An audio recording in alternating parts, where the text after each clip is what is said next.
Une femme abandonne son nouveau-né sur le pas d'une porte parce qu'elle n'a pas les moyens de s'en occuper.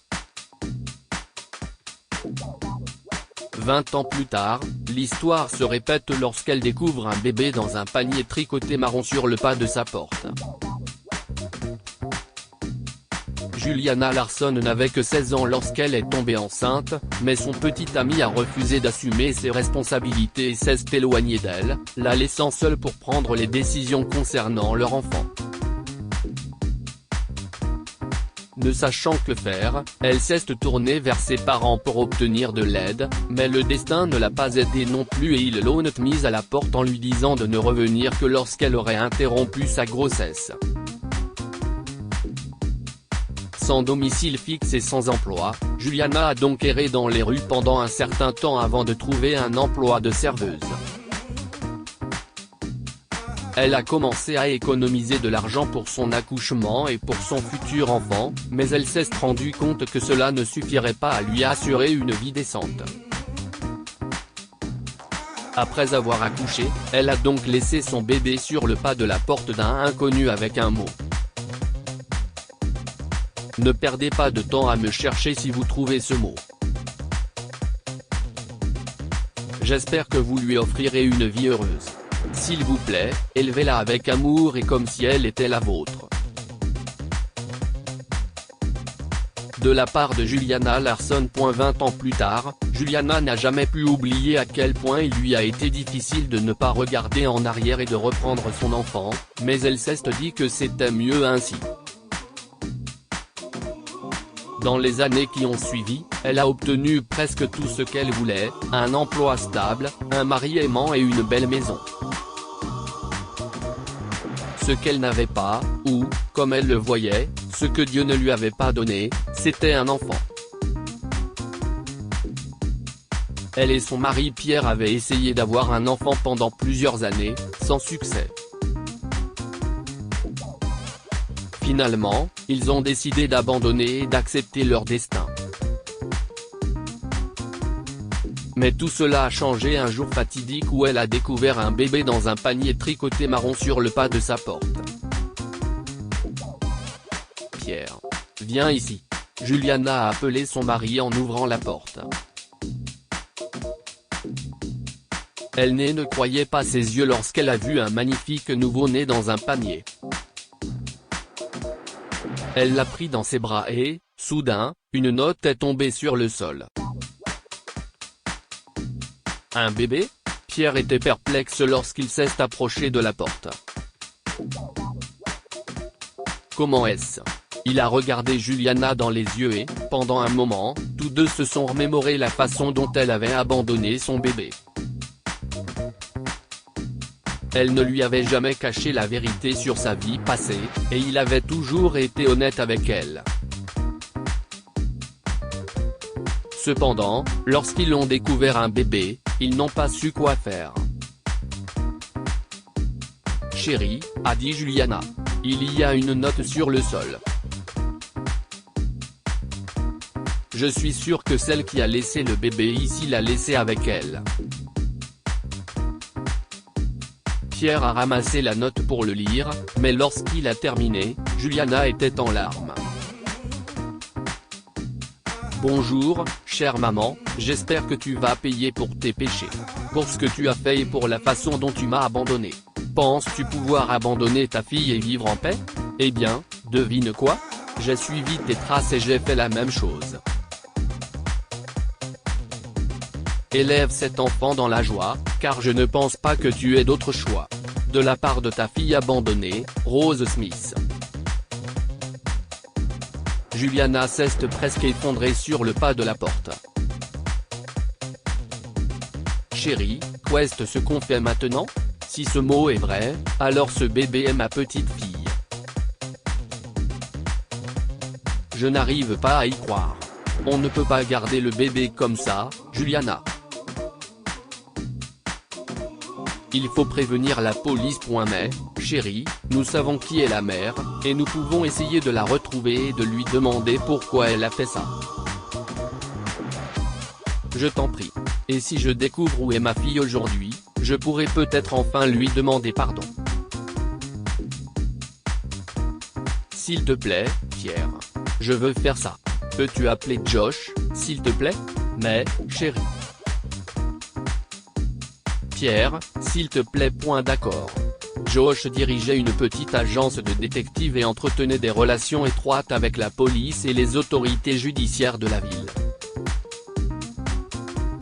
S'il n'est pas vraiment célèbre, Josh était un véritable professionnel lorsqu'il s'agit de retrouver des personnes. Il y a 2 ans, Pierre, avocat de profession, l'avait rencontré sur une affaire. Depuis, ils étaient devenus de bons amis et Josh avait également rencontré Juliana. Lorsque Pierre a appelé Josh ce soir-là, celui-ci a tout de suite accepté la demande. Bien sûr, mon pote. Mais il faut que tu m'envoies une photo du bébé et de la lettre, et si Juliana se souvient de l'adresse où elle a laissé le bébé ou de quoi que ce soit d'autre, cela m'aiderait beaucoup. Je crois qu'elle a une adresse sur elle. Mais elle est assez ancienne. La famille a peut-être déménagé. Tout va bien, Pierre. Envoyez-moi ce que vous avez, et je vous ferai savoir si je trouve quelque chose. Merci, Josh. Cela signifierait beaucoup. 3 mois plus tard. L'adresse que Juliana avait notée pour indiquer où elle avait laissé son enfant ne servait pas à grand-chose, car une nouvelle famille s'y était installée depuis peu. Pourtant, Josh n'avait pas baissé les bras et il faisait tout ce qu'il pouvait pour retrouver Rose. Pierre et Juliana avaient décidé que s'ils ne retrouvaient pas Rose, ils adopteraient légalement l'enfant et l'élèveraient comme la leur. Mais un matin, le téléphone de Pierre a sonné, et Josh a annoncé qu'il avait enfin trouvé Rose. Il s'avère qu'elle travaille comme serveuse dans un café de Los Angeles. Le lendemain matin, Pierre et Juliana ont pris l'avion pour Los Angeles afin de rencontrer Rose. Lorsqu'ils sont arrivés au café, Juliana l'a rapidement repéré. Elle ressemblait exactement à sa version plus jeune, avec des yeux noisettes émeraude, des boucles brunes et une tache de naissance au-dessus de la lèvre supérieure. Juliana s'est approchée de Rose avec le bébé, qu'elle et Pierre avaient appelé Lily. Rose ? a-t-elle demandé, les larmes aux yeux. Est-ce qu'on peut parler, s'il te plaît ? La jeune fille s'est retournée et s'est figée en voyant Juliana avec son bébé. Qu'est-ce ce que tu fais ici ? Va-t'en, si est tout. Ce n'est pas la peine de faire une scène ici. J'ai juste besoin de te parler, Rose. Écoute. Rose venait de commencer à parler quand son patron l'a appelée. Tu vois, je travaille ici, et je ne veux pas d'histoire. Va te faire voir et ne reviens pas. Je n'ai rien à faire avec toi. Mais Juliana n'allait pas abandonner si vite. Pierre et elle se sont assis au café et ont attendu jusqu'à la fin de l'heure de travail de Rose. Lorsqu'ils l'ont vue sortir du café, ils l'ont suivie. Rose. S'il te plaît, écoute-moi. Donne-moi une chance et je ne t'embêterai plus jamais, s'écria Juliana. Rose s'est arrêtée et s'est retournée. Pourquoi me cherches-tu ? Tu ne peux rien arranger. Pars, s'il te plaît. Rose, a dit Juliana en la serrant dans ses bras. Si est bon. Je suis là. Je sais ce qui t'est arrivé. Je suis désolé de ne pas avoir été là pour toi. À ce moment-là, Rose ne pouvait plus s'arrêter de pleurer. Tout est fini. Ma vie, ma carrière, tout. Je suis une perdante. Non, Rose. Tu ne l'es pas. S'il te plaît, arrête de pleurer. Asseyons-nous et parlons, d'accord ? Pierre et Juliana ont emmené Rose dans un parc voisin et lui ont dit qu'ils l'avaient retrouvée avec l'aide d'un détective privé.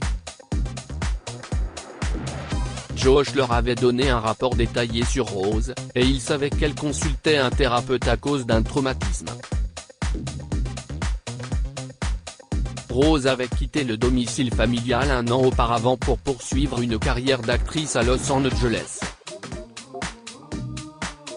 Un directeur de casting lui avait promis un rôle et elle était tombée amoureuse de lui, du moins le croyait-elle jusqu'à ce qu'elle tombe enceinte de lui. Je n'étais pas dans un bon état d'esprit.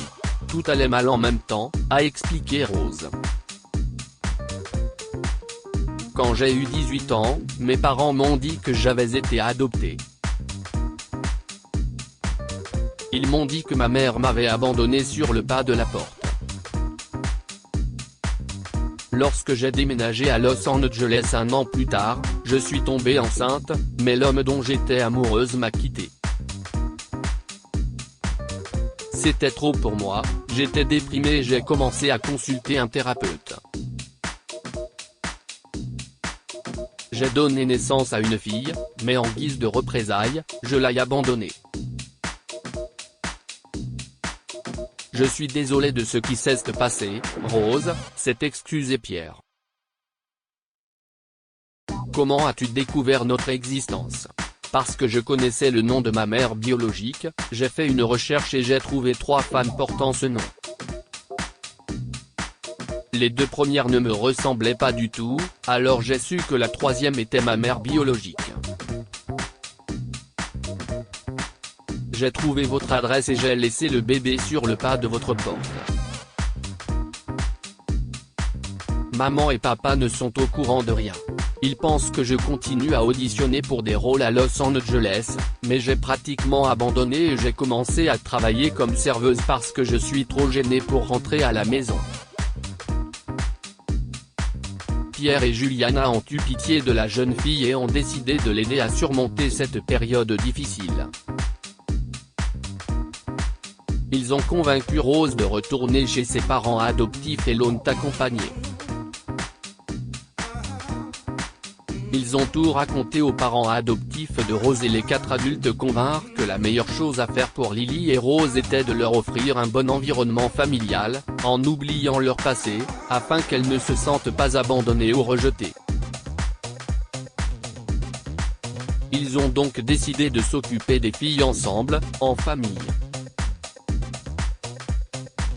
Lily a maintenant 2 grands-parents adorables et Rose va beaucoup mieux dans sa thérapie.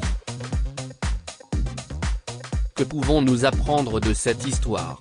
Les familles se forment par l'amour, pas nécessairement par le sang. Le fait que les 4 personnes adultes aient choisi de mettre leurs différences de côté pour élever Rose et Lily comme une famille en est un excellent exemple. Ne cachez jamais la vérité à votre famille. Si Rose avait parlé de ses problèmes à ses parents adoptifs, ils auraient pu l'aider plus tôt.